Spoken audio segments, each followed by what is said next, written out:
Hi guys, എല്ലാവർക്കും സുഖമല്ലേ? ഇന്നത്തെ നമ്മുടെ റെസിപ്പി ചെറിയൊരു മുതൽക്ക് വലിയൊരു വരെ ഒരുപോലെ ഇഷ്ടപ്പെടുന്ന ഒരു റെസിപ്പി ആയിട്ടാ. പച്ചമാങ്ങ വെച്ച് ഇത് ഉപ്പിലിട്ടതെന്നും പറയാം, അച്ചാറെന്നും പറയാം, എങ്ങനെ വേണമെങ്കിൽ പറയാട്ടാ. ഞങ്ങൾ ഇതിനെ ഉപ്പിലിട്ടതെന്നാണ് പറയുക. 5-6 പച്ചമാങ്ങ എടുത്തിട്ടുണ്ട്. നല്ല പുളിയുള്ള മാങ്ങയാട്ട. അതേപോലെ തന്നെ 6-7 പച്ചമുളക് എടുത്തിട്ടുണ്ട്. ഇത് നല്ലോണം കഴുകി തുടച്ച് ഡ്രൈ ആക്കി വെച്ചേക്കണതാണ്. നമുക്ക് 2-3 സാധനം വറക്കാണ്ട് അതിന് ശേഷം മാങ്ങ മുറിക്കാം. പാനിലേക്ക് 1 ടേബിൾ സ്പൂൺ കടുക് ചേർക്കുന്നുണ്ട്. കടുക് ഒന്ന് പൊട്ടട്ടെ. കടുക് പൊട്ടി ഇത് വേറൊരു പാത്രത്തിലേക്ക് മാറ്റാം. 1 ടീസ്പൂൺ ഉലുവ, ഇതൊന്ന് റോസ്റ്റ് ചെയ്തെടുക്കും. ഉലുവ റോസ്റ്റായി ഇത് വേറൊരു പാത്രത്തിലേക്ക് മാറ്റുന്നുണ്ട്. അതേ പാനിലേക്ക് തന്നെ ഫ്ലെയിം സിമ്മിൽ വെച്ചോളോ. 1.5 ടേബിൾ സ്പൂൺ കാശ്മീരി മുളക് പൊടി, 1.5 ടേബിൾ സ്പൂൺ സാധാരണ മുളക് പൊടി, 1 ടീസ്പൂൺ കായപ്പൊടി, 1/2 ടീസ്പൂൺ മഞ്ഞൾപ്പൊടി. ഒന്ന് ചൂടാക്കി എടുത്താൽ മതി.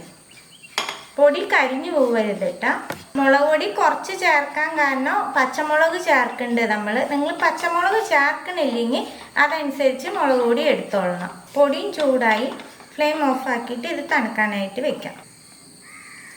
വറുത്ത് വെച്ചേക്കണ ഉലുവ ജാറിലിട്ട് നമുക്കൊന്ന് പൊടിച്ചെടുക്കാം. ഉലുവയും കടുകും തന്നെയാണ് പൊടിക്കുന്നത്. പൊടിച്ചെടുത്ത ഉലുവ മുളക് പൊടിയുടെ കൂടെ ചേർക്കാം. നമുക്ക് കടുക് ഒന്ന് ചതച്ചെടുക്കാം, പൊടിയരുത് കേട്ടോ. കടുക് ഇതുപോലെ ചതച്ചാണ് കേട്ടോ എടുക്കേണ്ടത്. ഇത് നമുക്ക് മുളക് പൊടിയുടെ കൂടെ ഇട്ട് കൊടുക്കാം. മാങ്ങയ്ക്ക് ആവശ്യമായിട്ടുള്ള ഉപ്പ് മുളക് പൊടിയുടെ കൂടെ തന്നെ ഇടാം. മാങ്ങയുടെ പുളി അനുസരിച്ച് ഉപ്പ് ഇട്ട് കൊടുത്തോളൂ കേട്ടോ. എല്ലാം ഒന്ന് മിക്സ് ചെയ്യാം. ഇത് മാറ്റി വെച്ചിട്ട് മാങ്ങ മുറിച്ചെടുക്കാം. അറ്റം മുറിയണ്ടാട്ട, പകുതി വെച്ച് മുറിച്ചാൽ മതി.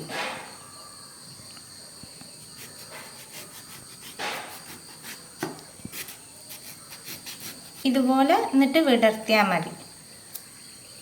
ഇതുപോലെ നമുക്ക് ബാക്കിയുള്ള 4 മാങ്ങ മുറിച്ചെടുക്കാം. മാങ്ങയെല്ലാം നമ്മൾ മുറിച്ചെടുത്തു. ഇനി പച്ചമുളക് നമുക്ക് മുറിച്ചെടുക്കാം. പച്ചമുളകിൽ വെള്ളം ഉണ്ടാവരുതിട്ട് ഡ്രൈ ആക്കിയിട്ട് വേണം എടുക്കാനായിട്ട്. ഇതുപോലെ മുറിച്ചെടുക്കണം. 100 ഗ്രാം നല്ലെണ്ണയാണ് എടുത്തേക്കണേ. എണ്ണ നല്ലോണം ചൂടാക്കിയിട്ട് എണ്ണ നല്ലോണം ആറിയതിൻ്റെ ശേഷം വേണം നമുക്ക് ഉപ്പിലിടാനായിട്ട്. നമ്മൾ മുറിച്ച് വെച്ചേക്കണ ഒരു മാങ്ങ എടുക്കുക, കുറച്ച് എണ്ണയും എടുക്കുക. എന്നിട്ട് മുറിച്ച് വെച്ചേക്കണ മാങ്ങയുടെ ഇടയിലേക്കൊക്കെ ഈ എണ്ണ ഒഴിച്ചു കൊടുക്കുക. നമ്മൾ ചൂടാക്കി വെച്ചേക്കണ പൊടിയിൽ നിന്ന് കുറച്ചെടുക്കുക, മാങ്ങയുടെ ഇടയിലേക്കൊക്കെ ഇട്ട് കൊടുക്കുക നല്ലോണം. ഒന്ന് വിടർത്തിയിട്ട് എല്ലാ ഭാഗത്തേക്കും പൊടിയാക്കിക്കോളും. ഇനി ഇത് കുപ്പിയിലേക്ക് ഇടാം. അതേപോലെ അടുത്ത മാങ്ങയുടെ ഇടയിലൊക്കെ എണ്ണ ഒഴിച്ചു കൊടുക്കുക, കുറച്ച് പൊടിയിടുക. ഈ ഉപ്പിലിട്ട് വെക്കണേൽ നമ്മൾ വിനാഗിരി ഒന്നും ചേർക്കണില്ല. അതിന് വേണ്ടിയാണ് ഇങ്ങനെ എണ്ണ യൂസ് ചെയ്യണത്. ഇത് എത്ര ദിവസം കൊല്ലങ്ങളോളം സൂക്ഷിച്ച് വെക്കാട്ട, കേട് വരികയില്ല. ഒട്ടും വെള്ളം ആവാണ്ട് ശ്രദ്ധിച്ചാൽ മാത്രം മതി. ഫ്രിഡ്ജിലൊന്നും വെക്കേണ്ട ആവശ്യമില്ല. പൊടി നല്ലോണം ആവണം കേട്ടോ എല്ലായിടത്തേക്കും. ഇനി കുപ്പിയിലേക്ക് വയ്ക്കാം. ഇതുപോലെ നമുക്ക് ബാക്കിയുള്ള മാങ്ങയൊക്കെ റെഡിയാക്കി എടുക്കാം.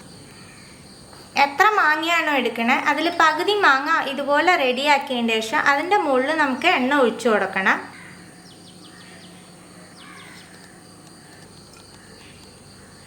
ഇനി നമുക്ക് പച്ചമുളക് ഇടാം. കുറച്ച് എണ്ണ പച്ചമുളകിൻ്റെ ഉള്ളിൽ ഒഴിച്ചു കൊടുക്കുക.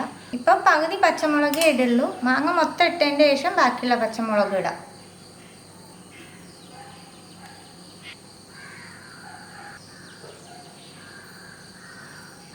മൂന്ന് മുളക് ഇട്ട് കൊടുത്തിട്ടുണ്ട്. ആകെ 6 മുളക് എടുത്തേക്കണം. ഇനി ബാക്കി 3 മാങ്ങ ഇട്ടതിൻ്റെ ശേഷം നമുക്ക് ഇടാം. മാങ്ങയൊക്കെ ഇട്ട് കൊടുത്തു. ഇനി ബാക്കിയുള്ള മുളക് ഇട്ട് കൊടുക്കാം നമുക്ക്. അതുപോലെ മാങ്ങ ഉപ്പിലിടാൻ എടുക്കുമ്പോൾ കുറച്ച് വലിയ ജാർ എടുക്കണം കേട്ടോ.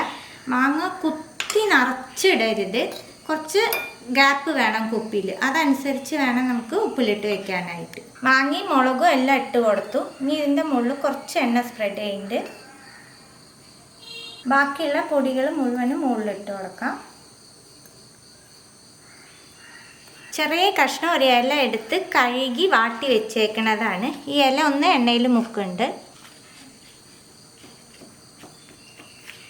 ഈ ഇല നമ്മൾ കുപ്പിയുടെ ഉള്ളിലേക്ക് ഇറക്കി വെക്കാൻ പോവുക. കുറച്ച് എണ്ണ ഇലയുടെ മുകളിൽ നല്ലോണം ഒഴിച്ചു കൊടുക്കുക. ഇനി നമുക്ക് ഈ കുപ്പി നല്ലോണം ക്ലീൻ ചെയ്യാം. വക്കിലൊക്കെ എണ്ണയും പൊടിയൊക്കെ ഉണ്ടാവുമല്ലോ. നമുക്ക് അടച്ചു കൊടുക്കാം. നല്ല ടൈറ്റായിട്ട് തന്നെ അടച്ചോളൂ. ഇത് വെള്ളം ആവാണ്ട് നോക്കുകയാണെന്നുണ്ടെങ്കിൽ എത്ര വേണമെങ്കിലും ഉരുക്കൂട്ടാം. 10 ദിവസം കഴിയുമ്പോൾ തന്നെ മാങ്ങയിൽ ഉപ്പും മുളകൊക്കെ പിടിക്കും, എടുത്ത് കഴിക്കാൻ പറ്റും. ഇത് എത്ര ദിവസം ഇരിക്കണോ അതനുസരിച്ച് ടേസ്റ്റ് കൂടി വരികയുള്ളൂ. കൊല്ലം മാങ്ങ സീസൺ വരാറായി. ഇതുപോലെ ട്രൈ ചെയ്ത് നോക്കുക. ട്രൈ ചെയ്ത് നിങ്ങളുടെ ഫീഡ്ബാക്കൊക്കെ അറിയിക്കുക. പുതിയൊരു റെസിപ്പി ആയിട്ട് അടുത്ത വീഡിയോയിൽ കാണാം. See you. Bye.